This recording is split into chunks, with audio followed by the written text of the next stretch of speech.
I'm Donna. And I'm Carrie. And we are Paranormal Chicks. Episode 8. So this weekend, Donna surprised me with a present, which is, I love it. It was a pop socket for my phone because I have to have it because I'm 90 and it hurts my wrists whenever I hold my phone. Well, it's because we have the Plus edition, and so it's so... The Plus edition, like it's Trivial Pursuit or something. But it's large. But I had it even when I had a 5S, let's be honest. But anyway, I love a damn pop socket. But she surprised me with one that has our logo on it. And I was so excited. Damn, I got that other one too. No, you got that other one for you, and it came in a 2-pack, and I swiped the other one. Oh, yeah. And that was like 3 years ago, and that was still the one on my phone. That one lasted forever. Okay, Sandlot.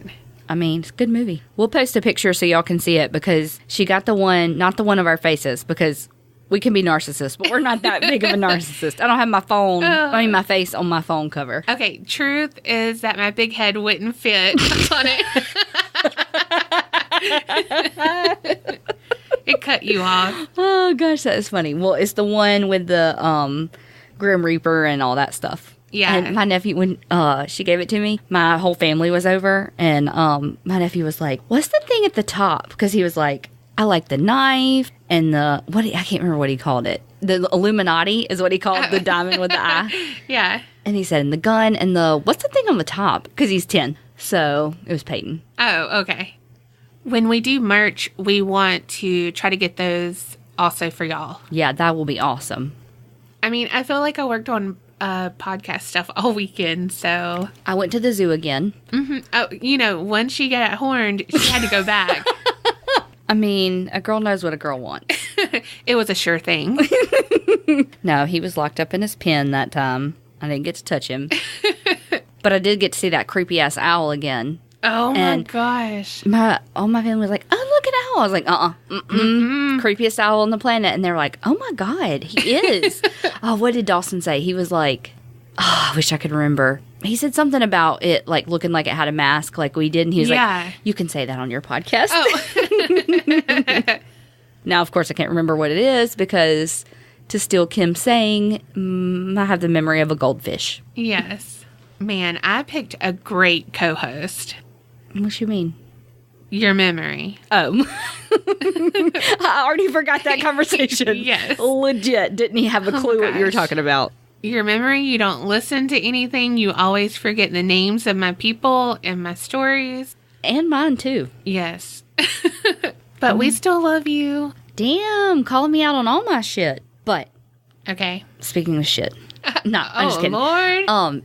We didn't hear in last week. I thought we'd do shit this week. No, kidding. But what I did notice is that I think are 13-year-old boys, because we make some of we make the most cheesy sex jokes. I know. And urine jokes.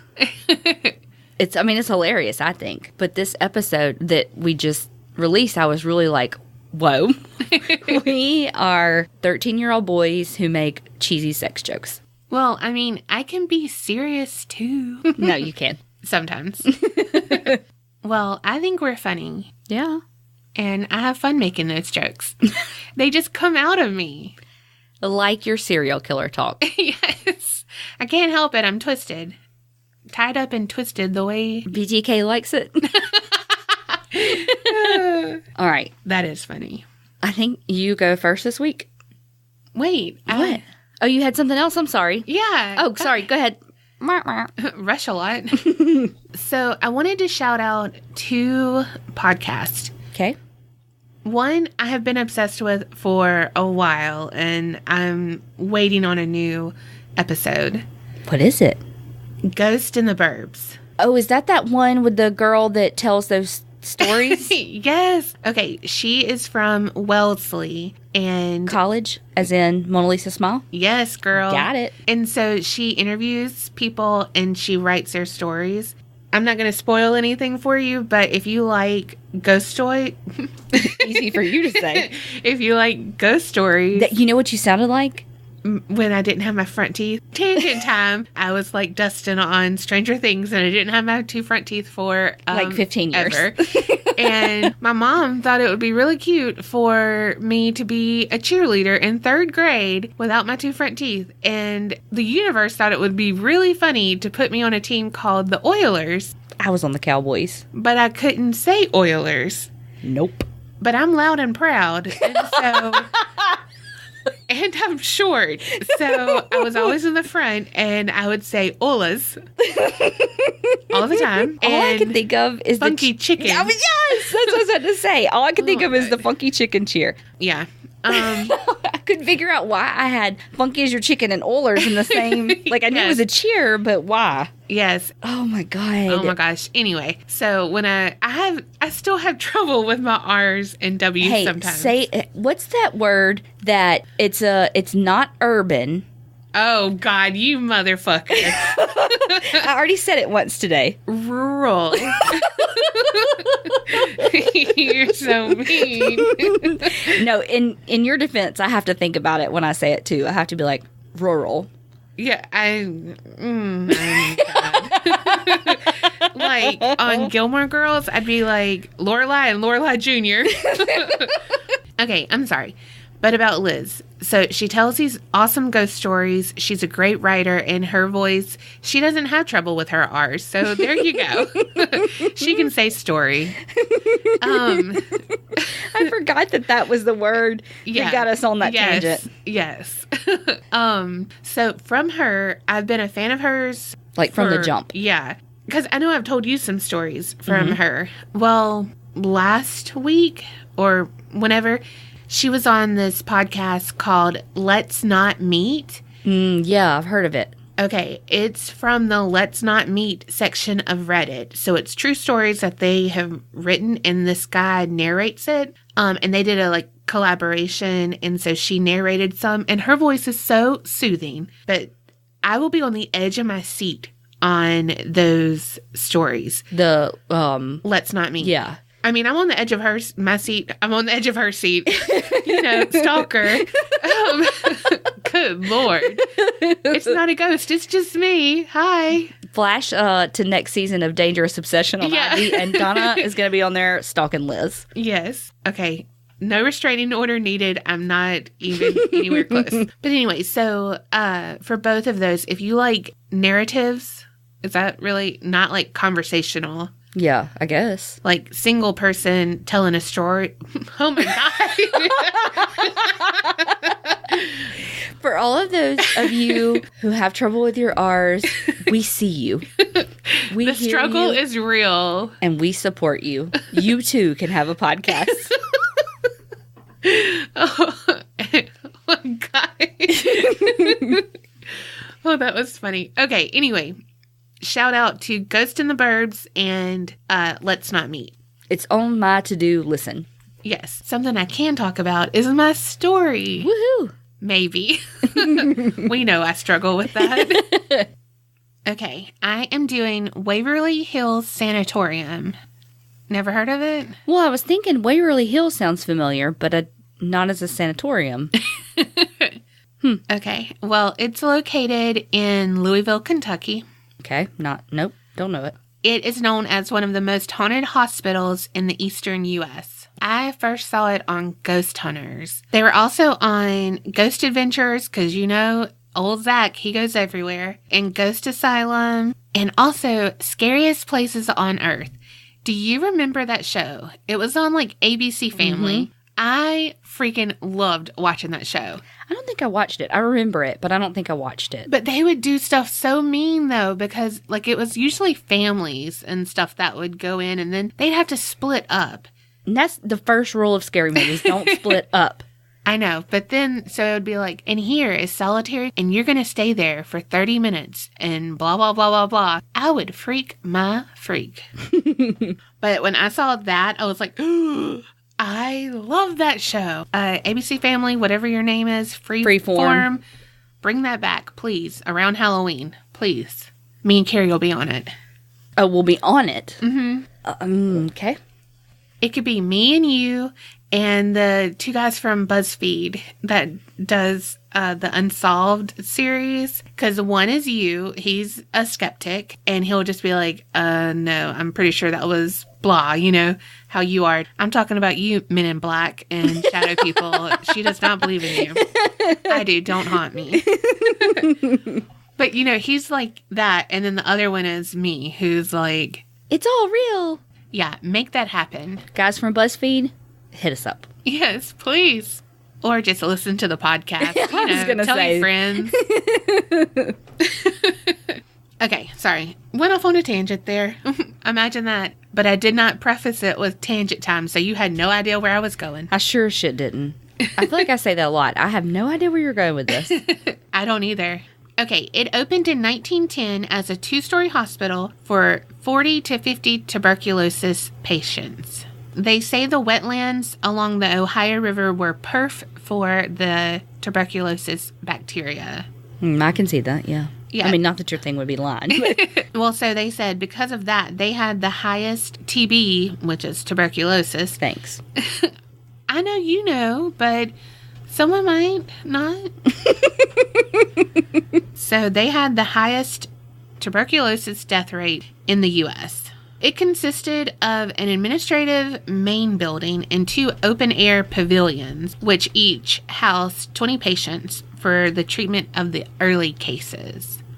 Then, in 1912, a hospital for the more advanced cases opened up for a treatment of another 40 patients. In 1914, a children's pavilion added another 50 beds. And this was not only for sick kids, it was also for the kids of parents who had TB. Okay, I was thinking 50 beds. God, that's a lot. Yeah. But that makes sense. Because what they did at Waverly, it was built on a hill. And they were, you know, separated from the community because they had tuberculosis. Right. And so basically everyone was just quarantined there. Yeah. Okay, so then in 1926, a 5-story building that could hold more than 400 patients opened. God. Yeah. 4-story building? 5-story. Oh, that's still not very big for 400 patients. Yeah. But after the introduction of streptomycin in 1943, the TB, you know, gradually was treated, and so they didn't need a huge hospital anymore, and it closed down. They say that at least 6,000 people died during the 50 years of the operation. At that one hospital? Mm-hmm. And that was just of the records they could find, and they couldn't find all of them, so it could have been up to 10,000. Holy crap. Yeah. Sidebar, I wonder how many of those people that died started out as employees of the hospital. Right. Because, like, now, if a patient is if a patient is suspected to have TB, like, we have very specific respirators that you wear when you go in and all that stuff. And so it's like, now we know that and we have that technology. So it's like, what, like, how did those healthcare professionals protect themselves back then? Yeah. So how many of them died taking care of them? God, probably more than half. Probably. I was trying to do math in my head and I confused myself. You added like 8 syllables. If 1 and 1 makes 2, then 6 died.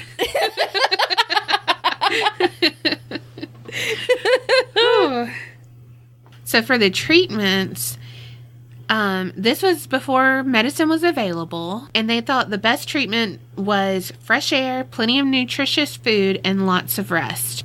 So fresh air, where your droplets from your air will get all up in the fresh air and contaminate it and get everybody else sick.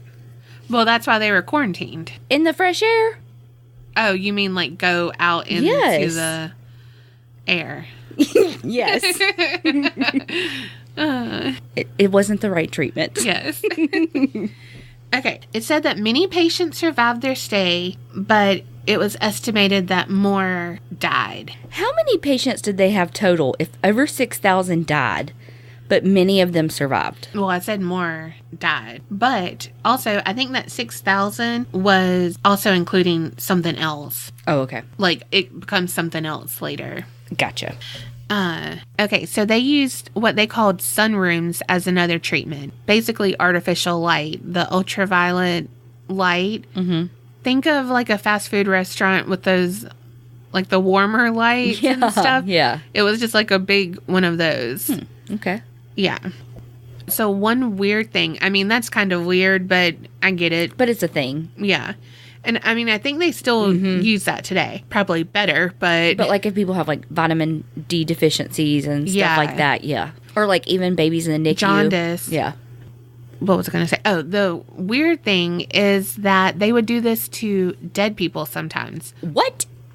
Yes, girl. They said that they thought the family wouldn't want to see them all pale, so they would put them in this room so they could get a tan. Yeah. I mean, they're right. I feel better when I'm tan. I mean, don't we all?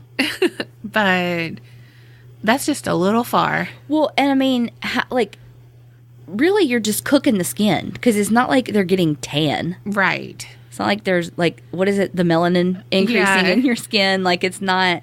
Yeah. You're just, like, cooking them like bacon. Mm-hmm. Ew. I know. Why'd you have to say that? I don't know, because it created a mental image for me. Okay, so that was kind of mild. Another one that was like, all right, this is okay, was fresh air. So they had these open porches on the outside of the building. And how it was built was kind of in like a U shape. It was rounded, so the wind, how it would blow in, could blow through all of these open porches. Oh. And carry away the droplets full of TB. Yes. So they were in these open porches, which would be nice in the summertime and stuff, but think about it when it's freezing, they'd still be out there. What? Yes. And there's pictures of them in their bed or in their chairs, lounging outside, and they have snow on them. Oh my gosh. Yes. Okay, so here's where it gets... no. It wasn't already? I mean, it was, but like those... Tanning corpses? I mean, they were doing it for the welfare of the family. Oh, okay. Okay, well, that makes it all better. Just wait. I'll tell you what else they do with corpses. Oh my gosh. Yeah. I can't wait. So, okay, another treatment, they would place heavy sandbags on the patient's collarbones, and they would start with 1 pound. They would increase the amount per week until they were carrying 5 pounds on the upper part of each lung. What? Yes. Why? They thought compressing it would help the lungs, I guess. I have no idea. Now, that don't make no damn sense. Okay, so then they would also do an artificial pneumothorax or whatever. I don't know, I'm not technical. Where they would collapse or deflate a portion of the lung so it would have a chance to heal. And they believed that when it did that, it would heal all of it. I'm silent because I'm just sitting here thinking, huh? I mean, I guess you can kind of see the logic in it. Like if let's rest this lobe of the lung so it'll be... Yeah. I don't know, rested. And heal. I don't know. That's crazy. Yes. Okay, so here is where it gets even worse. Balloons would be surgically implanted in the lungs and then filled up with air to expand them. No. Mm-hmm. No. Yeah. And just think about it, though, because they didn't put patients to sleep during this time. Oh, my God. Yeah. Could you imagine? No. And it gets worse. Oh, God. So there are operations where muscles and ribs would be removed from the patient's chest to allow the lungs to expand further and let in more oxygen. So lots of blood to do this because they're having to cut them from like their neck all the way... Sternum to stem. Yeah. Stem to sternum? Whatever. What's the saying? I have no idea. You're the doctor. Not that kind. But okay, so then they can only remove 2 to 3 ribs at a time. So they'd have to undergo this several times because they would normally have to remove about 7 or 8 ribs. No. Hardly anyone survived this. Duh. So can you imagine? You're going through all of this pain and you're going to die, probably. And meanwhile, It's a freaking bacterial infection and you need antibiotics, Yes. not oxygen. But they don't know that. No, I know. So that was the treatments. Then I'm just going to tell you about another portion so you'll know more about stuff later. After it closed, when TB was being eradicated, I guess, is that the word? Mm-hmm. Yay. It was opened a year after it closed. It was named Woodhaven Geriatrics Hospital, which was like basically an old folks home.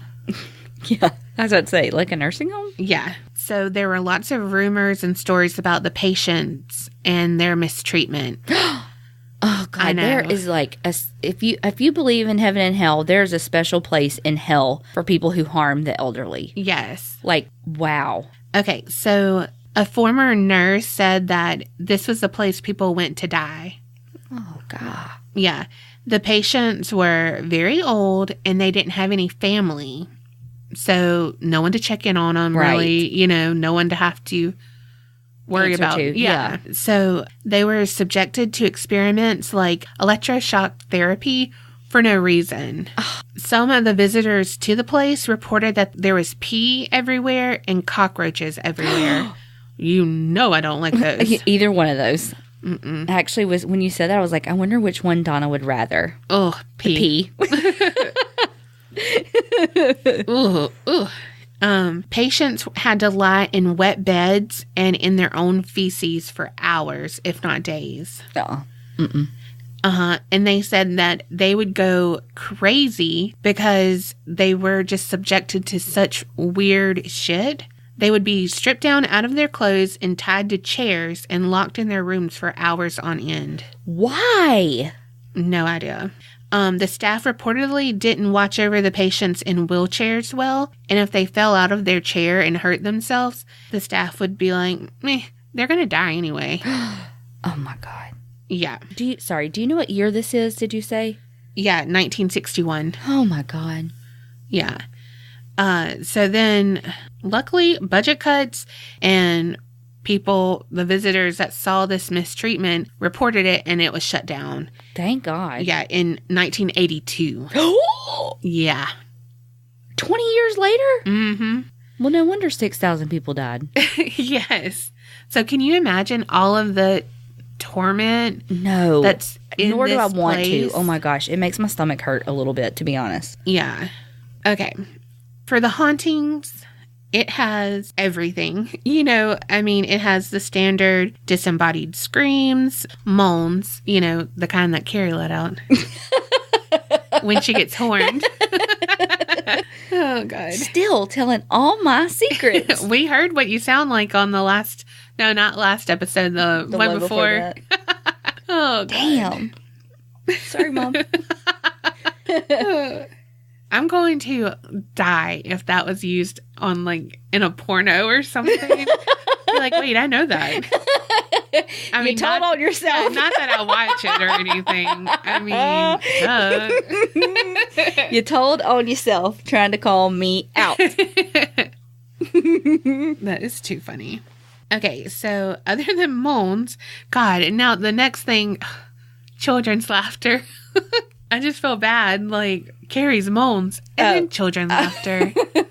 And also, that's just the creepiest. You know what? Think about Robert. It's like children's laughter is like one of the best sounds in the world, but also one of the creepiest sounds in the world. Like when it can it's not a kid. Yeah, it can either make you like make your heart smile, or it can make you like shiver in fear. Yeah, they say that there's lots of lights and windows, but there's no electricity. So people driving by would be like, "What's going on in there?" You know. So how creepy is that? Wait, so the lights look like they're on from the outside and there's no electricity? Yeah, in some rooms. What? And they don't have windows. So it's not like it's a reflection of something. And it's up on a hill. It's kind of isolated. Yeah. You know what I mean? So it's not like they have big cities that's going to reflect or any of that. So it's definitely something going on. Yeah. Could I say yeah again? Here we go again. She just wants to make that porno. Okay, so here's where we get to some of the stuff. And by stuff, I mean with the corpses. Oh, God. They did not make boob molds or anything like that. Or I think last week you talked about a wallet made of skin. Yeah, human skin. Blech. Ugh. You know what I picture? Oh, God. Oh, my God. I picture, you know, when they wrap like filet mignon and the bacon and stuff, or when they make it like bacon all over a hamburger patty and they put like the sticks in it, the toothpicks. That's what I picture the wallet looking like. Oh my God. You really are a serial killer. I didn't say it made me hungry.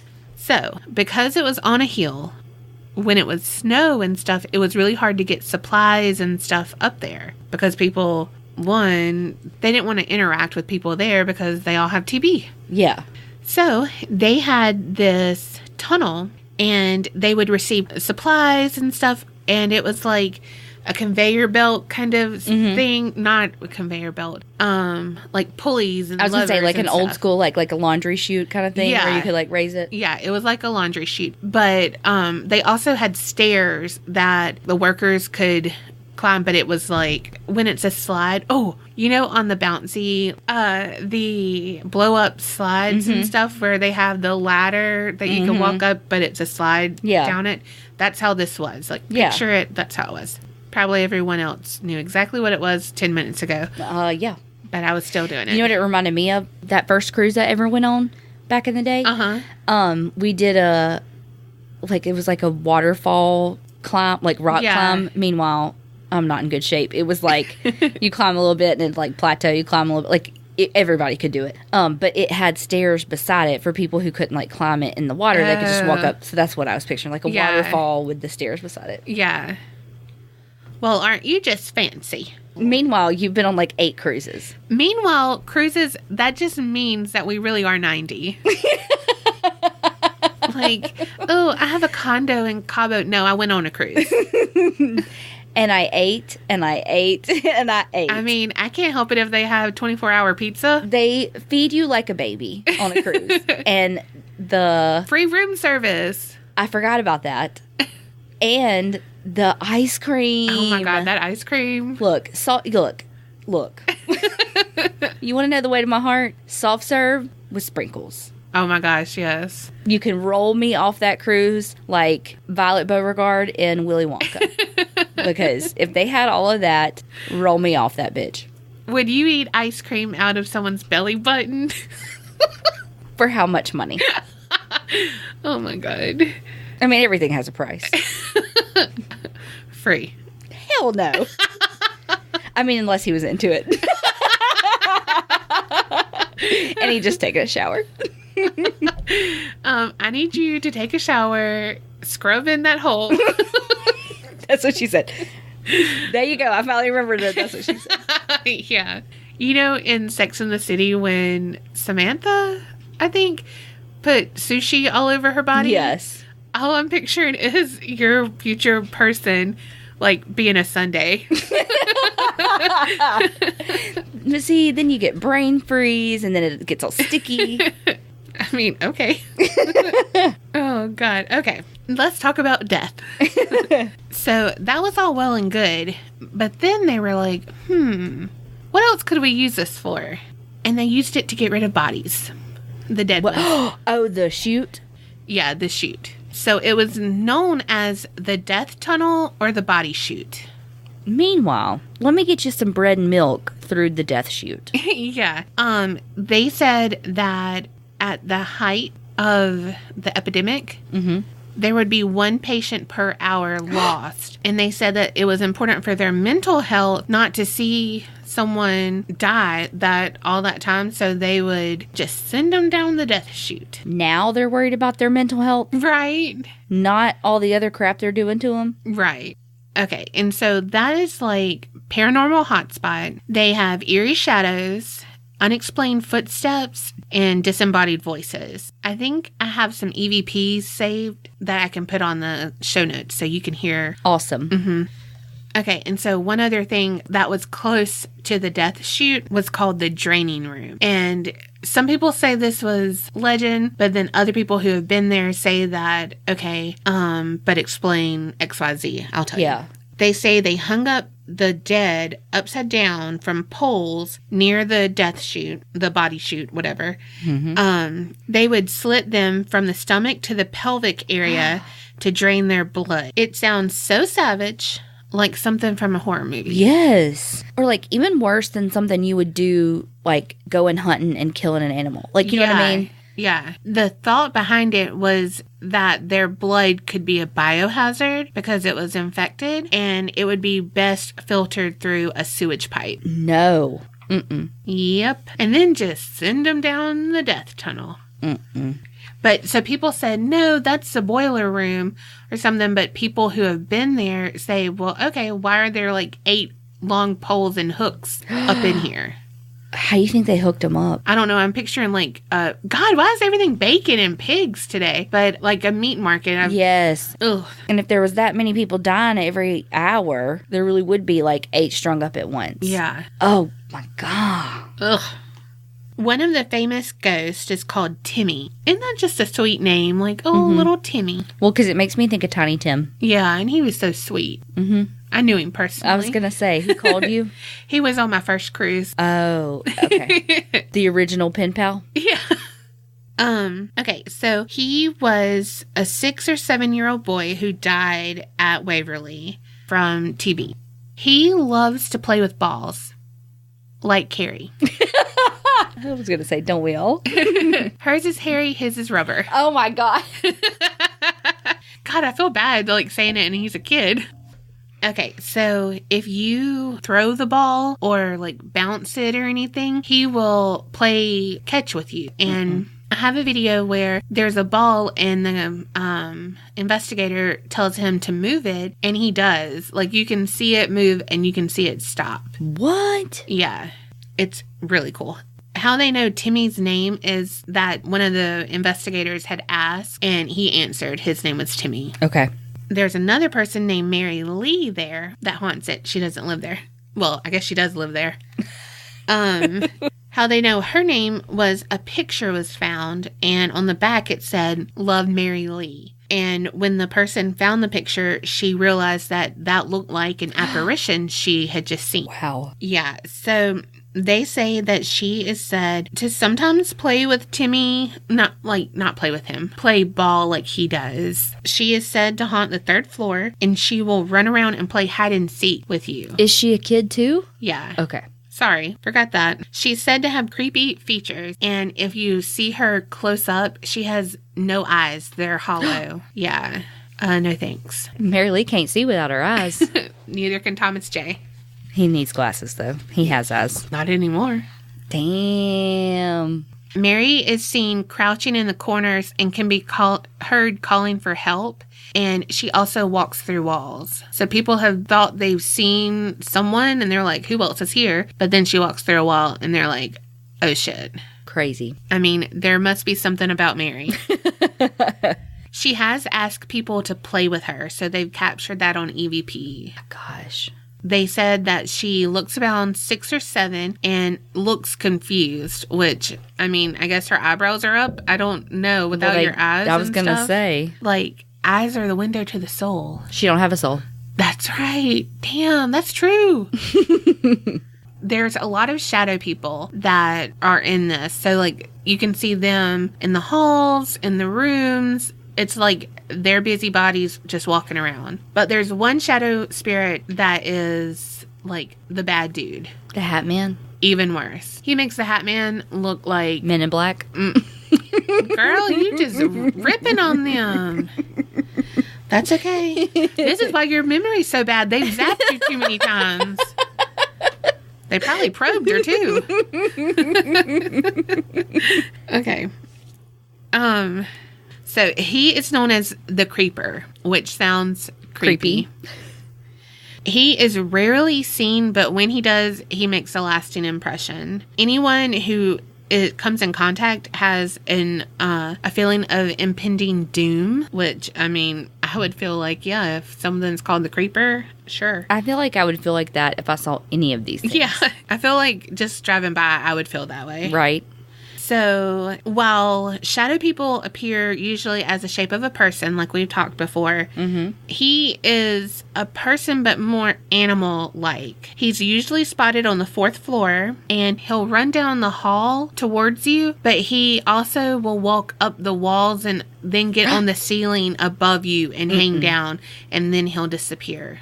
That legit sounds like a scary movie. Yeah. All I can picture is like how The Ring or whatever. That's what I was thinking, but I wasn't sure it was that movie. Maybe it's A Grudge. They're the same movie. Yeah. Are they? No. They're the plot line is the same. Yeah, it's the same creepy girl. But that's what I'm like picturing. Me too. That's what I was picturing. That is so fucking creepy to be like a black mass that you... Oh, no.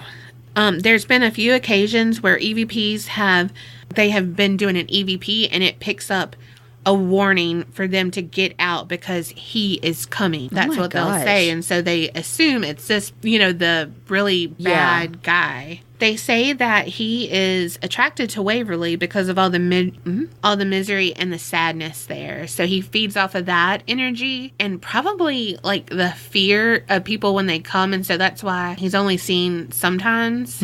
All I know is I never want to see him. Nope. No, thank you.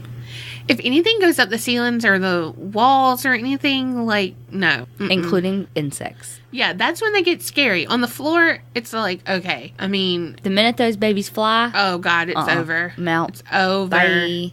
Stick of work in me, I'm done. Send me down the body chute. Okay, so then there's another spirit, and she is thought to be from the elderly home. And she is crying, and she is bleeding from her wrists that are shackled in handcuffs and her feet that are shackled. And she'll cry for help, and then she just poofs away.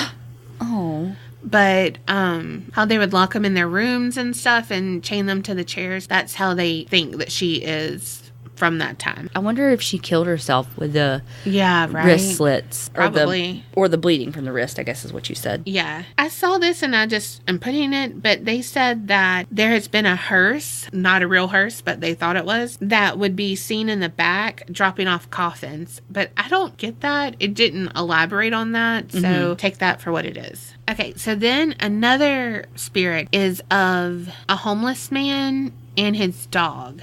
I've heard 2 different stories. Heard as in read. I was about to say, how'd you heard them? How'd you heard them? Okay, so one of the stories goes that when it was empty, the homeless man and his dog went in and fell down the elevator shaft. Yeah. Together? Yeah. But then another one says that he was pushed into the elevator shaft. By the fake hat man? Okay, you are teetering on pissing these spirits off. No. What did you call him again? The creeper? Yeah. How could I not remember that? Creep it real. No, by another person. So they feel like it was either, some of it said like a satanic thing and he was sacrificed, but others say that it was like a deal gone wrong. Someone pushed him. But then I'm like, why the dog? Just leave him be. Yes. I don't hurt the animals. No. But so their bodies were found in the bottom of the elevator shaft, like a while after. But so people have seen him and his dog, and some have heard the dog bark and stuff. Aww. You know that would get me because I'd be like, oh my God, what a cute dog. Oh, wait. Oh, shit. Don't come close to me. Okay, so another spirit... There's a lot, right? Yeah. Well, 6,000 people, I'd imagine so. Right. So another spirit is a man in a white coat that's been walking around the kitchen. And the smell of cooking food is sometimes wafted through the air. And it's usually like bread.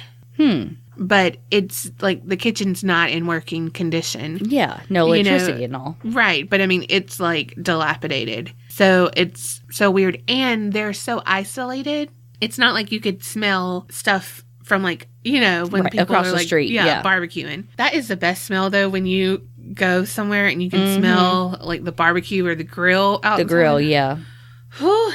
Anyway, am I hungry? Good Lord. It's like everything's bacon.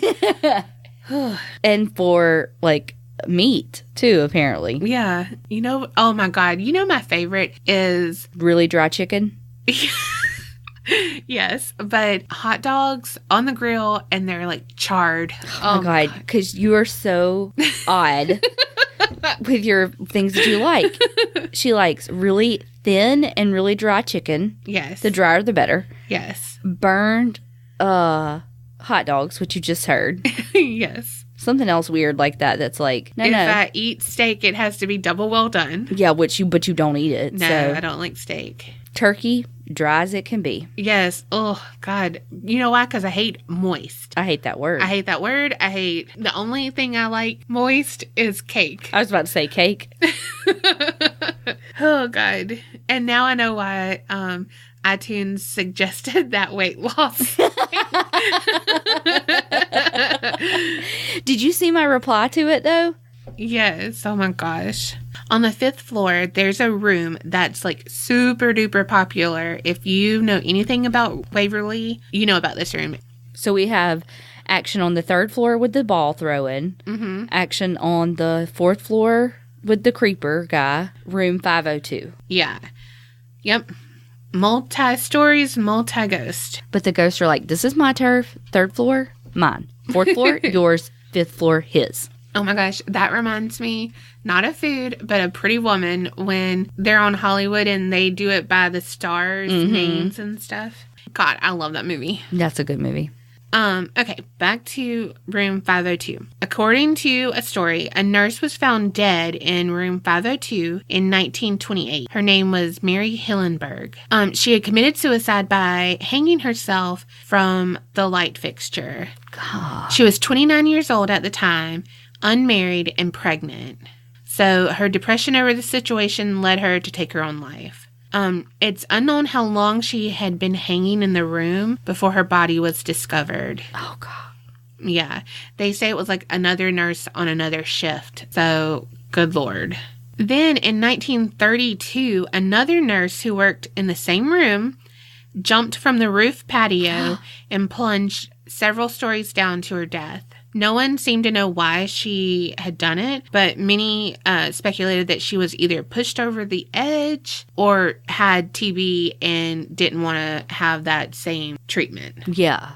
So in room 502, there's lots of voices, lots of apparitions, and they see a female nurse in white. They've been told to get out by her and stuff. So I don't know. Oh, I would not want to be alone in 502 and be a female. Right. Okay, now we're going back down to the 4th floor and it's the operating room. Okay. This is a personal account that I saw online and it said that they were locked in twice in the operating room. The door slammed and would not open. However, there's no lock. The door handle hole is open. And they could not open it. Yeah. They said until their guide asked politely if they would be allowed to leave, then it opened up. Oh, my gosh. Yeah. And the person said that they were more uneasy in that room than any other room in the entire building. Because can you imagine all of those operations not being sedated? I cannot even imagine. No. So you can do tours of this usually around Halloween, but they do some tours and I think they make you not have a lot of light, only in certain parts. A lot of it is just in the dark. Dang. Yeah. Which I want to go, but then again, I don't because my luck, I would not even see a ghost or hear anything, but I would fall through, a floor or some shit. You know what I mean? Step on a rusty nail. You know what I mean? Yep. And then it'd be was it worth it? No. If you're into ghost stories and stuff, you definitely know about the Waverly Hills Sanatorium, but maybe you didn't know all of the history. Yeah, that was really cool.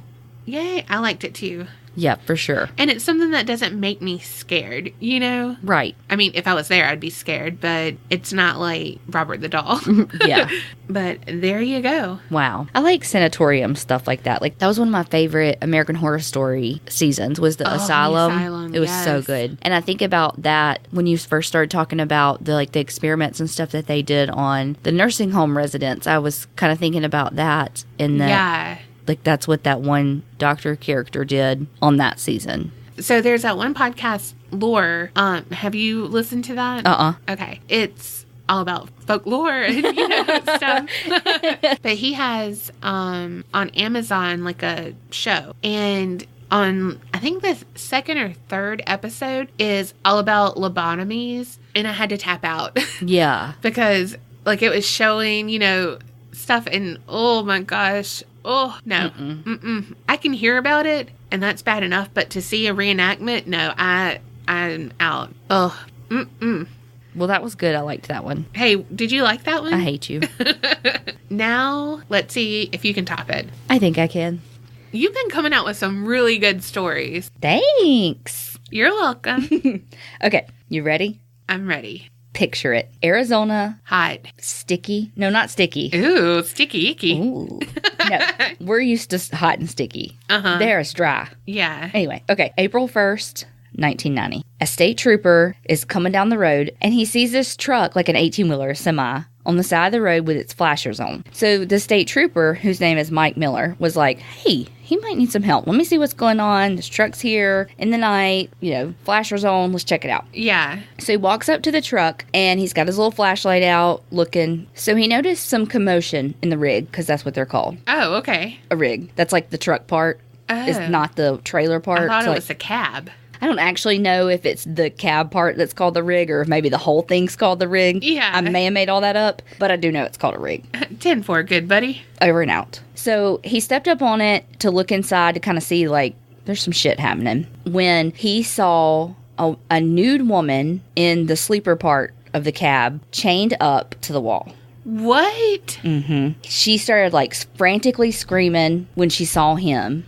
Yeah. So Miller, the state trooper, scrambled back there, like, with the curtain part to, like, see what was happening. So he was, like, trying to be calm. The lady's, like, screaming in the back. So he, like, lurches into the driver's side of the truck. Because, you know, they come from the passenger side. Yeah. Safety and shit. And so, like, lurched to the driver's side and, like, ordered the man out. And the guy got out. He was calm. Like, the driver was calm. Yeah. Saying, everything's okay. Everything's okay. And then he told the officer, like, I'm carrying a gun. And the officer's like, you know, it's the good guys who will tell you when they have a weapon. Yeah. So that you're not, like, patting them down and surprised. And the guy was so calm. But the woman in the back was freaking out. Yeah. And so he followed the protocol, put the handcuffs on the guy, put him in the back of the car just to kind of secure the scene. Yeah. And then goes back to the truck to, like, see what's happening with the woman. Oh my gosh. I'm like, Yeah. oh my gosh. So the driver's in the back of the police car, handcuffed with a seatbelt on. So when he went back and saw the woman, he saw that she had wounds all over her. She had red welts all over her body, cuts on her mouth. She had a horse bridle strap around her neck. Oh my gosh. And a long chain, like, from the horse bit, like, up to the ceiling Whoa. of the cab. Her hands and her ankles were handcuffed. And so at that point, he's like, breaker 19, I need some backup. And so, like, he tried to cover her and, like, keep her calm until backup got there, right? But she was so terrified that the trucker was going to come back. Well, meanwhile, the trucker is in the police car doing, like, Houdini shit and slips his hands, like, down his feet. And, like, so his hands are free. Like, they're not behind his back anymore. He, like, slips them under him and, like, out his feet. So his hands were free. I mean, they were still handcuffed, but they were not behind his back anymore. That double-jointed fucker. And he had unfastened his seatbelt, too. So I am completely screwed because I am not limber like that. hell no. I can barely even get out of my pants.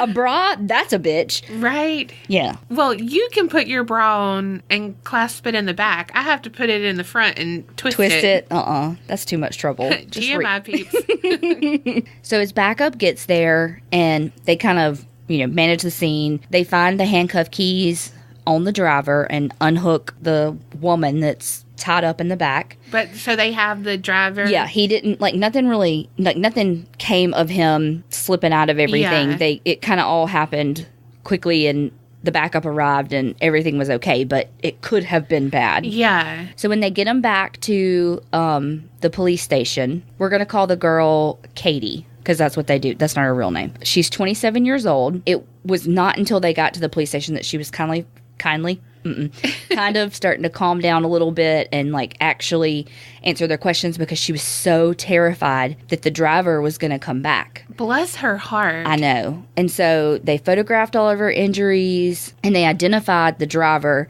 as Robert Ben Rhoades of Houston, Texas. Ever heard of him?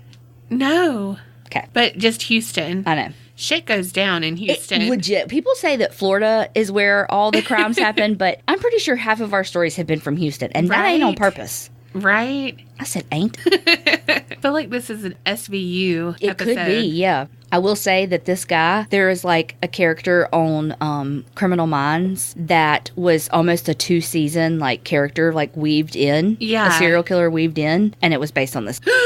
Yeah. So when the police were interviewing Katie, she said that she had gotten in Rhoades' pickup truck at Rip Griffin's truck stop just north of Phoenix. She would hitchhike pretty often, like to get rides to go to her friends' houses. And she said that whenever Rhoades offered her the ride, he was very polite. And so she was like, okay, he seems nice. So once they got on the road, she fell asleep. While she was asleep is when he like shoved her into the sleeper part of the cab and shackled her. Mm-hmm. Bless it. Yeah. So once he got her shackled down in the back of the sleeper part of the cab, he took out a briefcase and opened it up, and it was all of these torture devices. Like basically from the moment he opened that up, he just like tortured her on and off day in and day out. Oh my gosh. She had long red welts from whippings that covered her chest and her back. Bless it. And she told police that Rhoades had told her that his nickname was Whips and Chains. That's creative. Yeah, that was also his CB name too, by the way. Okay,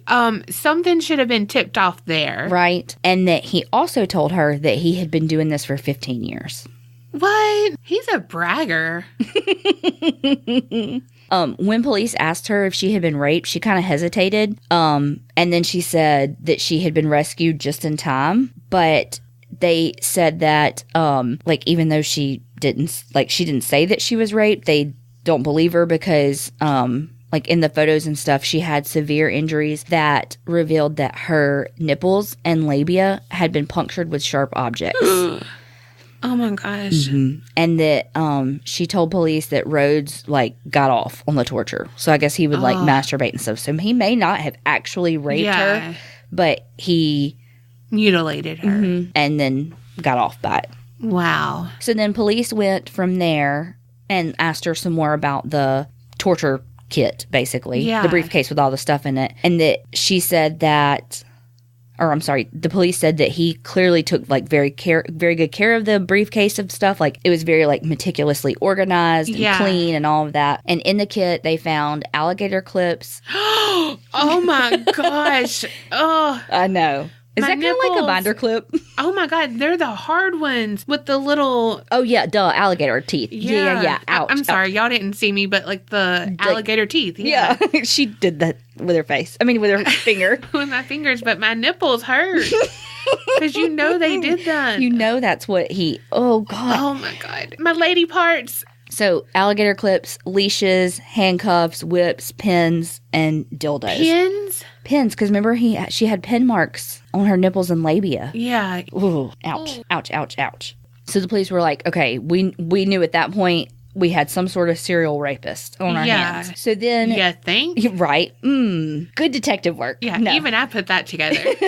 I mean, he did say he'd been doing it for 15 years to her. Right. So then they went and interviewed Rhoades. And he was very chill. The police said you could see him, had they not, busted him with this girl, handcuffed in the back of his truck, he could have talked his way out of anything. That's a sociopath. Right. And so when they were interviewing him, he was sprawled out on the couch, was yawning. It was inconvenient to him to be there. And he was basically placing the blame all on the girl and saying a quote of him with her is that she wasn't playing with a full deck. What an asshat. I know. Rhoades also kind of not demoralized her. That's not the word I want to use, but kind of like that. But he called her a lot lizard. What? So truck stops, the lot, lot lizard, and said that he was that's what this woman is, a lot lizard, and that you don't have sex with women like that at truck stops, quote, unless you want your dick to fall off. So basically, he was just saying, like, she's a sex worker that is nothing. And she deserves it. I wouldn't fuck her, but I'll torture her. Right, exactly. She's worthless. Right. Fuck you, Rhoades. Right. Oh, I'm turned up on this. Oh, my blood. I know. And my nipples. So the police took some photographs from Rhoades, too, because he did have some injuries, like to his arm and his flank, where I guess Katie had fought back. Yeah. Or he self-harmed. Maybe. Through all of that, he was booked for aggravated assault, sexual assault, and unlawful imprisonment. Yeah. And so they were like, okay, he's got to be, like we said, a serial rapist. So they sent out a teletype nationwide. The other thing that they did was they sent all this information to the Houston Police Department because that's where he lived. All right, so now that we know it's Robert Ben Rhoades. Yes. Strike that, reverse it. Let's go back and learn a little bit about him. So he was born in Iowa in 1945, and in his early life, he was raised just by his mom because his dad was in the army and was stationed in West Germany. And so there's not really a lot known about exactly where he was raised, but basically I think somewhere kind of in the Iowa area. Okay. When he was in elementary school, though, is when his dad was discharged from the army and came back home and started working as a firefighter. But Robert Ben Rhoades, he had a normal childhood. Like, he had some social problems in his younger years, but for the most part, he was involved in extracurricular activities. He played football, wrestling, he was in the choir, he was in the French club. I mean, what? I know. And so it wasn't until high school when he started having some run-ins with the law. When he was 16, he was arrested for tampering with a vehicle. At age 17, he was arrested for fighting in public, which is like nothing. I feel like that's like, I mean, not that you should commit a crime, but I feel like that's like regular old teenage boy stuff. Yeah. You know? Because he's like 5 years older than my dad, you know? And so I think about like what my dad grew up doing, like that was normal for guys to fight. Right. I mean, now your ass would go to jail, but back then it was like you had a problem with somebody, you beat the shit out of them, you know? The good old days. All right, so he graduated from Monticello High School, and he joined the Marine Corps, and that was in 1964. That same year, his father was arrested for molesting a 12-year-old girl. Oh, gosh. And then his dad committed suicide awaiting trial. Even though stuff says, like, he had a normal childhood and all this stuff, I kind of find it hard to believe that when he's 18 and joining the military and moving off, like, that's when his dad decides to start molesting kids. Right. No. I'm thinking not. Right. I'm not saying his dad molested him, but I'm saying I find it very hard to believe that his dad was, however old enough to have an 18-year-old son and just randomly was like, it's time to start molesting people. Yeah. So, I don't buy. I have nothing else to do. I mean, I'm retired. I don't know if he's retired. It's Friday. I ain't got no job. I ain't got shit to do. She'll be fine. Like, 12-year-old. I'll take her. Oh, God, gross. I hate people like that. Gross. Rhoades was only in the military for about 3 or 4-ish years before he was discharged dishonorably because he was involved in a robbery. Oh, Lord. He got out of the Marines. He started to go to college. Dropped out of college, tried to go into law enforcement, but they were like, hell no, you were dishonorably discharged. Yeah. No thanks. Between the 70s and the 80s, he married 3 different times, and then... Indecisive. Yeah. And then he did have a son with his first wife. He kind of bounced through jobs. He worked at, like, different types of stores, warehouses, restaurants, until he eventually became a long-haul trucker. In the 80s is when he was really in the BDSM scene. Yeah. And that's where he, got his nickname. Okay, so we're going to flashback forward to the Arizona police, or state police, digging into what had happened. They realized, along with the Houston police, that there was a kidnapping that was a very similar MO. And so they were like, okay, pretty sure he did this. Yeah. So it was an 18-year-old girl, and he kept her for 2 weeks. Oh my gosh, bless her heart.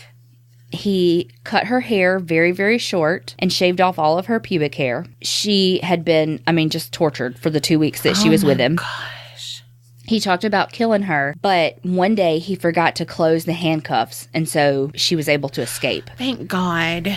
She described him to the police, but when the police officers showed him, like, they say, like, face to face. So this was clearly not, like, why would you put a victim in front of an assailant like that? Right. I don't know. Of course, I don't have the exact year of that one, of when that happened. But, so, I mean, I don't know. I mean, obviously, police procedures have changed, though, because they found the truck in 1990. So that was a long time ago. So anyway, when, they put him face to face, she just kind of like looked at the ground and was like, that's not him. And so they couldn't keep him anymore because they didn't have a victim. Right. And so later on, well, they had a victim, but they didn't have a victim that would identify him, would testify, would press charges. Yeah. So later on, she told him that he did do it, but she was too afraid. And that because for weeks and weeks and weeks, he tortured her. Yeah. That, she was like, there's not enough people to protect me. And that she was kind of like, so because she was so iffy, the case wasn't really going to go anywhere. But it's like, he knew what he was doing. Oh, because for sure. he chose these victims, because if you look at these two, they were both like vulnerable, disenfranchised people who were naive, young, or hitchhiking, just a sex worker, what have you. That I don't know if he didn't think anybody would miss, I don't know, but someone that nobody, even if they did get caught, the police aren't really going to believe them. Right. Based on the times. So they found 2 other victims in 2 other states that had basically the same story. And so clearly he has a pattern of cutting the hair short and all of that. Yeah. So they were like, okay, clearly we've got more and more evidence, like we need to search his Houston apartment, because they were like, he's a sexual sadist. Yeah. Sexual sadists usually keep some sort of like, not memento in like a trophy, but like a journal or a photograph or something to help them relive it. Right. And so they're like, well, he's got to have something, because there wasn't anything in the trucks. They're like, we got to go. He's got an apartment in Houston. We need to go search this. Yeah. So they found an apartment in Houston that he was the only one on the lease. But the apartment manager, I love that this article was like, the apartment manager was nosy and entered his apartment. Because they didn't have a search warrant yet. And so the apartment manager went in because they didn't have a search warrant. And she said that she saw handcuffs, whips, like a bunch of different bondage things, even like bondage magazines, women's clothes everywhere. The manager said that Rhoades' wife at the time, it was his 3rd wife, they were like estranged though, I think, had recently come to go to that apartment. And my gosh. She said that Rhoades had told her to like get rid of everything. And so they were like, cops were like, clearly he's got shit to hide in there. Yeah. I do feel like I want to take a tangent time and say that just because someone's into BDSM does not make them a sexual sadist. Oh, for sure. And like, I feel like some of this stuff of, they found, I don't even remember what I just said.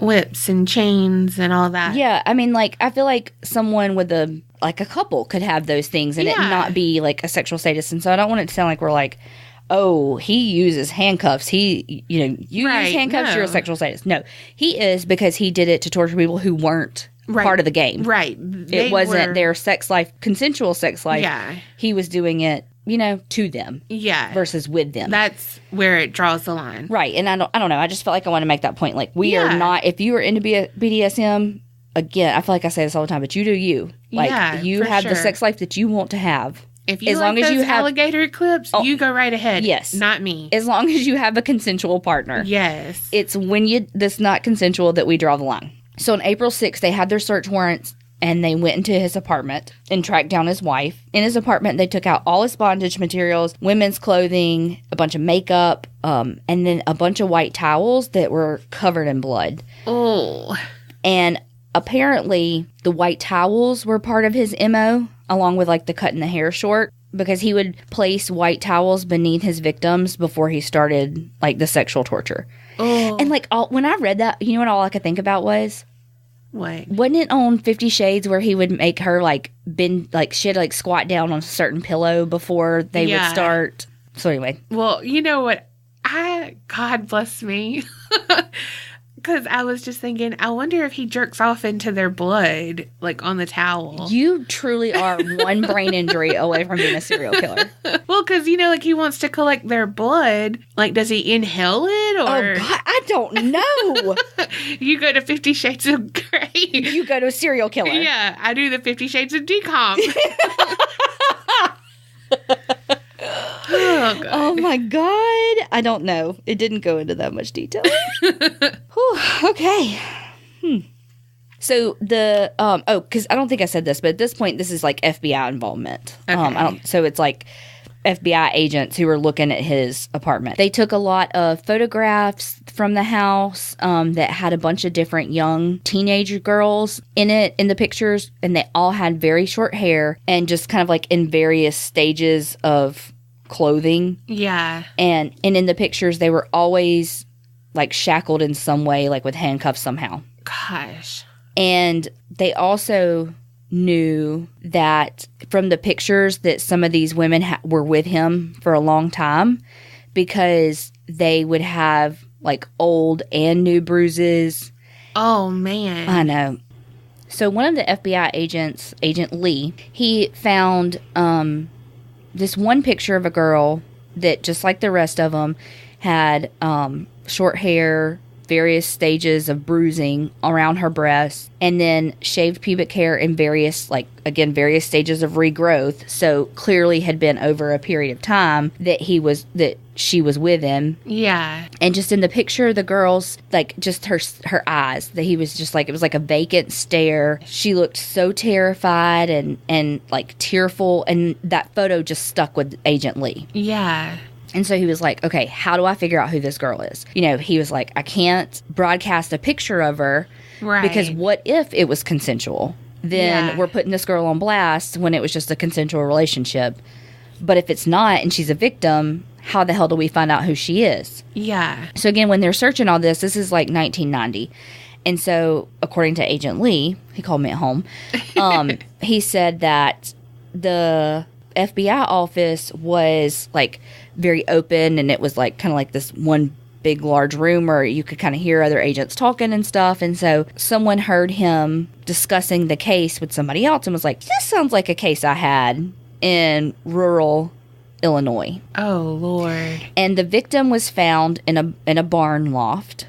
The farmer was about to burn the barn down. Oh, my God. And, like, he had gone through it and looked through everything, and then, like, went off and then was like, okay, I'm going to burn it down. But you know what? Let me look through it one more time, make sure I didn't forget anything. And that's when he found the body. Wow. Yes. So had he not, if he'd just burned that barn down, they might have never found her. Yeah. But because he was like, let me go back one more time and just make sure. It's like, let me just make sure. And then he found her body. The body was of a young woman who had been strangled with baling wire. Wow. Yeah, and that was attached to a wooden beam. And, like, they said that the wire was, like, twisted over and, like, way beyond what would have been necessary to kill her. Yeah. Oh, my gosh. I know. God, this is so sad. Her hair was really short. Her pubic hair had been shaved. They were like, okay, well, this sounds like our guy. Yeah. The victim had been identified through dental records as 14-year-old Regina Walters. No. From Pasadena, Texas. Gosh. Yeah, which Pasadena is just south of Houston. It's like Houston area. She was last seen in February of 1990 near Houston with her boyfriend, Ricky Lee Jones. And, so her boyfriend, Ricky Lee Jones, was 18 years old. And so people thought that he had kidnapped her or had taken her. And so there was they had like a missing person on her. So like I said, her boyfriend was 18 years old. He was from Houston, and he had had a few brushes with the law. And he had kind of had a rough childhood. Like, he and his siblings were taken from their mom by Child Protective Services when he was young. And he had become, like, he had just, like, really liked Regina Walters. He didn't know she was 14 at the time. Whatever.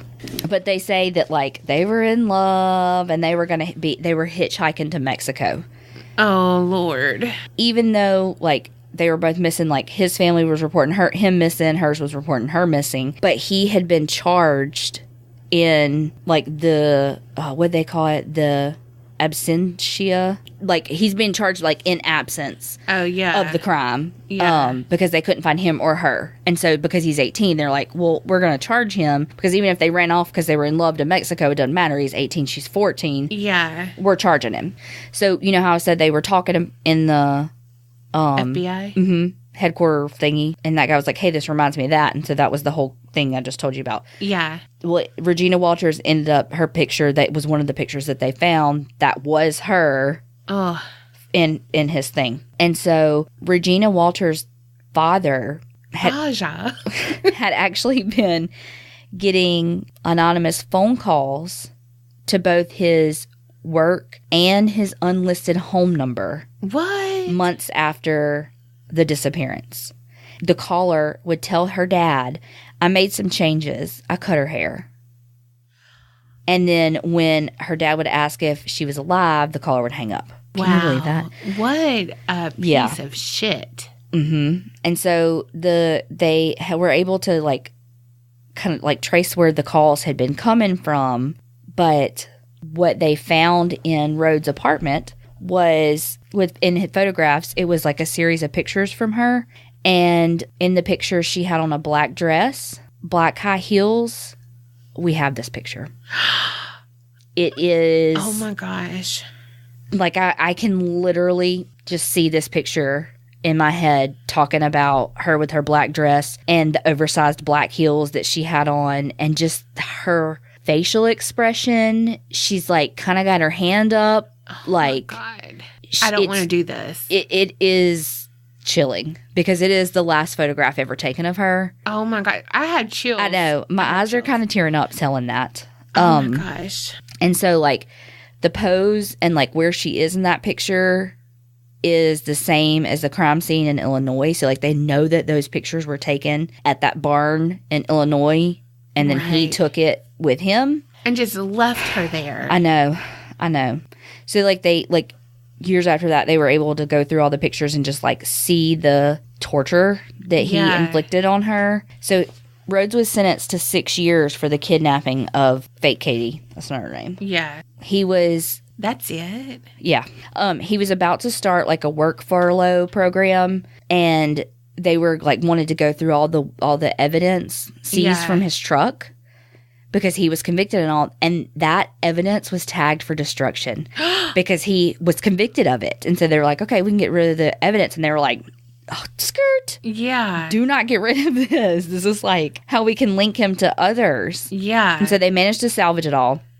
Oh, my gosh. Among the evidence that they salvaged from his truck was a notebook of Regina's that had her dad's enlisted phone numbers in there.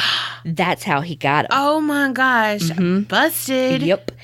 And so by using his trucking logs, and when the calls happened, they were able to, like, piece together when he, like, what truck stops and all of that he was making those calls at. Yeah. Throughout the time. Yeah, the duration. Yeah.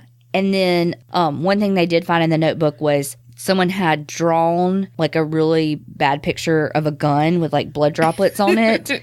Really bad picture. Yeah. But and then wrote in, like, words above it, Ricky is a dead man.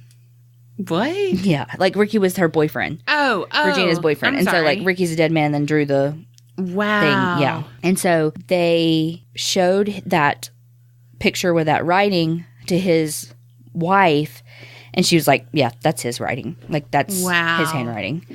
And he can't draw. We always lost at Pictionary. God. That's why I divorced him. I'm competitive, and we always lost. Yes. Ugh. How could he? I mean, he took forever to draw a stick figure. And then he, like, used my clothes on torture victims. Shit. Though, okay, sorry, now that we're talking about the wife. So he called her and wanted her to get rid of stuff? Mm-hmm. So did she go in there? I don't know. She saw all of that? I don't know. Why are you asking me hard questions? I don't know. I'm sorry. Tables have turned. I know. Usually it's you.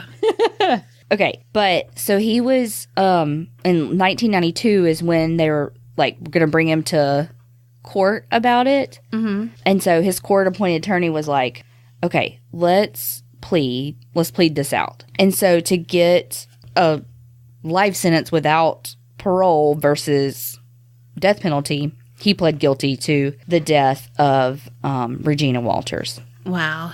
Okay, here's the kicker. Someone used alligator clips on him in prison? No. But his penis was too small? Okay, so you're probably going, what happened to her boyfriend? Oh, yeah, totally. What happened to Ricky? Guess where he was found? Mexico. Here. Lamar County, Mississippi. What? Yep. Mm-hmm. I think I echoed because that was so, like, what? Yep. You know why I know this story? You know him? No. No. Oh. He's my cousin. He's my neighbor now. This is why I know this. The other day, I was talking to a Lamar County deputy sheriff, and we were talking about the podcast, and he was like, do you know the Muffin Man? No. He was like, do you know... You know old Ricky? He was like, do you know Robert Ben Rhoades, the serial killer? And I was like, no. Wait, Ricky's dead? Ricky's the boyfriend. I know. Yes, his body was found here. Oh, his body was found here. I thought he was, like, living it up you here. You say, I don't listen to your stories. The tables have still turned. You said he was found here, and I thought he was, like, living it up. No, he did. Well, I didn't know. He was just drawing it. I didn't know. I mean, I draw shit. Don't look at my journal. No, I'm just kidding. I am not a serial killer. I am so sorry. You're just close to one. I just play one on the podcast, okay? Okay. Anyway. Yeah, so to be clear, okay, Ricky Lee Jones was Regina Walters' boyfriend. I know. And he died. In Lamar County. He was dumped in Lamar County. He died where he picked them up in Houston. So he killed Ricky immediately so that he could get control of the situation so that he could keep Regina and torture her for weeks on end. So, but he dumped Ricky's body here in Lamar County, Mississippi. Wow. Yeah. So I was talking to the Lamar County deputy sheriff, and he was asking me, like, have you ever heard of Robert Ben Rhoades? And I was like, no. And he was like, well, he dumped one of his bodies here. And I was like, skirt. Yeah. Hold the phone. How have I never heard of this? Right. And even when I was looking this up, I could not find any articles, like, from our local news. Yeah. I mean, I'll be honest, I didn't spend a crap ton of time digging for it, but I could not find any articles from our local newspaper or local news about them finding his body. Wow. But this deputy sheriff told me that, I can't remember if he was doing, like, some training. I'll see him tomorrow. I'll get more details. But meanwhile, we've recorded today. But, I can't remember if he was, like, doing some training and was interviewing a bunch of different, like, murderers. But he had a phone conversation, a phone interview with Robert Ben Rhoades. What? Yes. Holy And he didn't, shit. like, go into, like, details about it. But I was like, oh, my God, I've got to look this up. And so that's why I'm doing this week. Because I was like, oh, my God, I do know this story.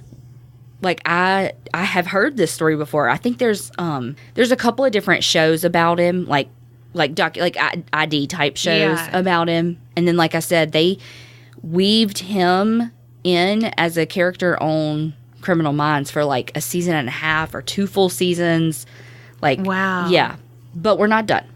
Oh. So he ended up confessing to another murder. Oh, shit. I know. And this one was actually, I think, one of his first. So like I said, he preyed on kind of like disenfranchised people who were hitchhikers, sex workers. Again, one of the like first kind of confirmed victims. So he picked up Candace Walsh and Douglas Zakowski from a truck stop in Seattle in 1989. They were hitchhiking to go to Georgia. And so when he picked them up, he, again, immediately killed Douglas Zakowski, just like he did Ricky Lee Jones. Thank you. God, I'm really bad with names. And then he disposed of his body like somewhere between San Antonio and El Paso. Wow. And then, but he was found in 1991, but it wasn't until 1992 that they identified his body. Gosh. And then he kept Candace Walsh. In his truck for over a week. And then, like I said, tortured and raped and did all those things to her, and then dumped her in Millard County, Utah. Oh my gosh. One of the other things, like with his traveling torture chamber, as they called it, that, you know, he had his little kit of stuff that he would do. He would also pierce them like all over their body with fishing hooks. Oh, no. Yeah. And so it does look like he would dress them up in like different clothes, which is why he had so many women's clothes. But Regina like I said, for her, he dressed her up in that black dress, and just like he had those shoes. So I wonder whose clothes those were, because the shoes were too big for her. Like, so they weren't her clothes. Yeah. So I wonder whose clothes they were, and like I want details about that. Like, was it was probably another other victims? Yeah. Or was it like he was into that, you know, and so like, did he like get women's clothes on his own, and then he would dress them up to look like someone? Yeah. You know, I wonder, I'm not sure. I mean, obviously we don't know those details normally ever. I mean, he's been through 3 wives, so they could really be some of theirs. Yeah, or if he, you know, again, I know that they said his childhood was good, but I mean, I don't think it was.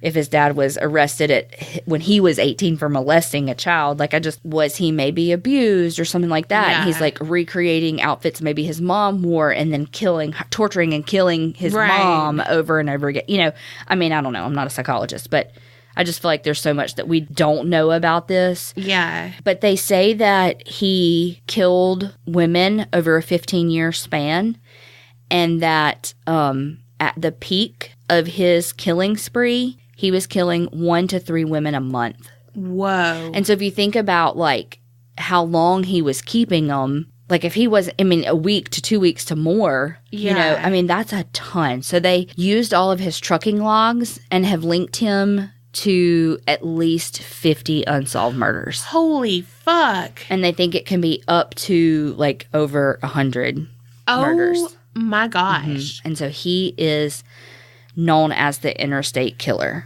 because he would pick these young women up hitchhiking or at truck stops and all of that. So he is serving basically 2 life sentences without the possibility for parole for the death of Regina K. Walters and Candace Walsh and Douglas Zakowski. But I feel like what I have found is not very clear on actually which ones he's convicted of. I feel like that should have been clear in my research, but honestly, it really wasn't. So for sure, what I've found that was kind of clear was that he was convicted of first-degree murder for Regina K. Walters and was sentenced to life without parole in Illinois. And then it says he was extradited to Utah in 2005 to be tried for the deaths of Candace Walsh and Douglas Zakowski, but that the victims' families were like, can we just drop these charges? Like, I don't want to deal with it because, like, he did it. He's already in life in prison. Like, we don't want to recount all of this. Yeah. And so he was just returned to prison. But then it says he was later extradited to Texas for the murder of Regina Walters and Ricky Jones, where he was given a life sentence without parole for pleading guilty to avoid the death penalty. But he's in Illinois serving that life sentence. And so it's like, that's not, you know, see why I'm saying it's not very clear? Yeah. It's like, so it says that he's serving for Candace Walsh and Douglas Zakowski, but he's not, because the family asked him to drop. So that's why I'm saying it's not clear. Either way, he's serving a life sentence in the I'm probably saying that, Menard. I don't know how to pronounce things. Menard words. Menard is country. Menard is probably fancy. Correct. It's fancy. Yes. Well, I don't know how to say words. So he's at that correctional center in Chester, Illinois. And that is Chester the molester. The truck stop killer. Wow. So 50 plus victims. Wait, is he the truck stop killer or the interstate killer? Both. All of the above. Wow. A man of many names. So, that's him, yeah. Wow. I know. There's like, I don't know. So much I want to ask him. Yes. Why did you choose those clothes? And, like, some of the stuff I read said that, like, with his wives, he really liked the BDSM in their sex life, and they weren't really into it. And so, like, is that kind of what drove him to it, because he wasn't into it? Because one thing I read did say that he would often, like, hire sex workers and stuff to do, like, BDSM with, especially, like, even when he was married, so because his wife wouldn't do it. So I'm just wondering, like, how did he go from, let me hire a sex worker to do this with, to it's easier just to kidnap someone and keep them for weeks on end. You know, like, how did he... Well, because he probably really is a sociopath. So that was his starting out. But then it was like, this isn't getting it for me anymore. They're letting me do this. Right, because he's a sexual sadist. Yeah, and so then he gets off on the pain. It had to go further. Yeah. And two, I'm sure, like, if he hired a sex worker, they were going to be like, sure, stick fish hooks in me. Right. You know, and so he needed to do more. Oh my gosh. I know. I can't remember what it was on, but they had hooks in their back, and they would suspend themselves. Yes, I know exactly. Oh, God. I can't even talk about it. I know. Legit, it gives me the heebie-jeebies. Like, I cannot even talk about it. I know. And, you know, I wonder, too, like, he was caught in 1990. And so it's like, yeah, we had computers and blah, blah, blah. But, so, like, let's say that he started in 2005. How long would he have gotten away with it with technology the way it is now and being able to, like, piece together those same MOs? Because he had a very clear MO. Yeah. Kept them for a long time, cut their hair short, had them in clothes that probably didn't fit them. Yeah. The white towel that he put them underneath, you know, and then just... Two, I feel like we've gotten a little bit better as a society of listening to and not just dismissing, like, people who we consider to be not a reliable witness, like a sex worker or someone that's homeless or something like that. Yeah. I just, again, those disenfranchised populations where, as before, and I feel like that's a common theme, too, in the stories that we've told, like, people who are gay, people who are sex workers, people who are, I don't know, homeless or considered just a runaway or whatever. And it's like, no, that's not what they are. Don't make an assumption because you think you know who somebody is. Yes. Like, you never know somebody's story. Nope. And that's, I feel like, one of the takeaways. Definitely. One, don't hitchhike. Although I feel like that's not a thing. It's actually illegal in a lot of places now. Because, like, one of the articles I was reading was talking about the culture of hitchhiking and how it has significantly decreased. One, with the availability of public transportation stuff, it's decreased. Two, because of the recognized dangers now. Yeah. Because it's not safe for the driver either. Like, you know, you think about the person hitchhiking as always being the victim, but not always. Right. You know, sometimes it's the driver too. And so, I mean, you just never know who you're picking up or who's picking you up. But they were just talking about how that being a culture, because, you know, truck drivers are on the road for so long and alone for so long that they would often pick up hitchhikers just to have someone in the truck to talk with to keep them awake so that they could drive further and make more money because they're able to drive longer because they're not falling asleep and, you know, that sort of thing. And it's like, that's just so dangerous. So don't hitchhike. You know what? Every time I see an 18-wheeler on the side of the road, I'm going to be like, what are you doing there? What is in your sleeper cab? Yes. And do you have a kit and caboodle that has shit in it? It was a briefcase. I know, but it's just funnier to think of that. God, Carrie. Have you ever, okay, like... Yeah, I had a kit and caboodle. I did have a caboodle. Mine was green. Casey's was pink. Mine was pink and purple. It was kind of swirly. Oh, no, ours wasn't. Ours was kind of swirly, but it was like marbly. Yeah, that's what I mean. And so it was like green and like white marbly and like a pink and white marbly, I think. Oh. And then we would get like all of Mom's and our other two sisters, Christy and Kelly's, old makeup and have it in there. And then we'd, I don't know, put it on. Bob's. We put it on. We wouldn't just store it. We'd play in it too.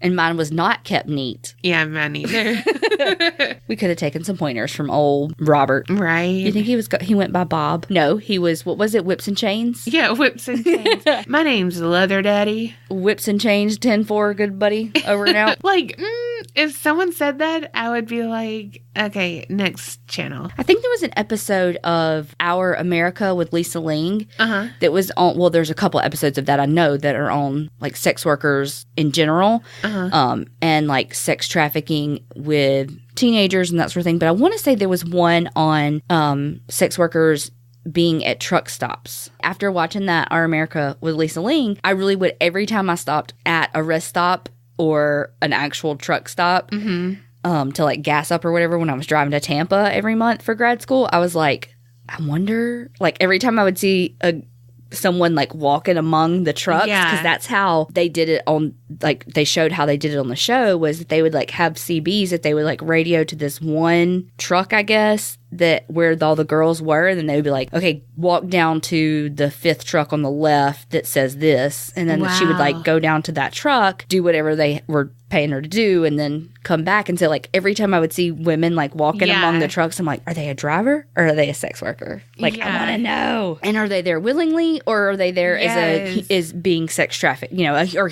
well, I think actually the terminology now is just human trafficking, period. Like it's not sex trafficking versus anything else. Like it's just human trafficking, period. I'm so nosy too.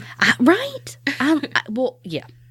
I'm that person that wants to know every detail. Like, we'll do that. Like, if we're at a restaurant, we're like, what do you think their life story is? You think they're on a first date, or you think they've, like, been married? Or, you know, like, it's like, we're just those people. We try to figure out people's life stories. Because, again, like I was saying in that, whatever episode it was, I think it was on the, when we talked about BTK, I was like, there's so much I left out about the murder itself, but it's because we want to know the why. Not, like, all the gory details. We want to figure out the kind of the psychology behind it. And I think that's where in our everyday lives too, that we're like, what's their story? Wonder why they did that. That's so true. I do that, especially riding down the road. I'll just see someone and I'm like, it's so weird that he is living this life and I'm living my life. And like, we don't know each other, but we just passed each other. You know, I'm always in my head. And then meanwhile, in an alternate universe, there's like a movie montage of all the times y'all have crossed paths and you've never even noticed. Right. And then the men in black come. Nope, we wouldn't know because they bloop our eyes. They zap it. And we'd never remember it. Zap it. Zap it good. I thought how you did your hands, it looked like you were doing bop it. Oh my God, I was awesome at that game. I sucked at that game. Oh my God, I loved that game. What else did we learn? Okay, we said no hitchhiking. Don't get TB. Yeah, which means tuberculosis.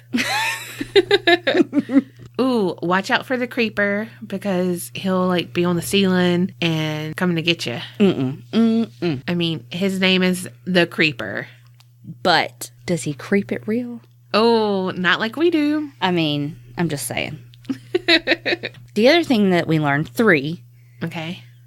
Tell everybody about the podcast because I have gotten some really good ideas for stories from people. Oh, yeah. And so, like, last week, womp womp, I did not give my shout out to Nikki at work, who actually told me to do the Fox Hollow Farm story. Oh. And because when she told me about it, she was like, you know the Fox Hollow Farm story? And I was like, no.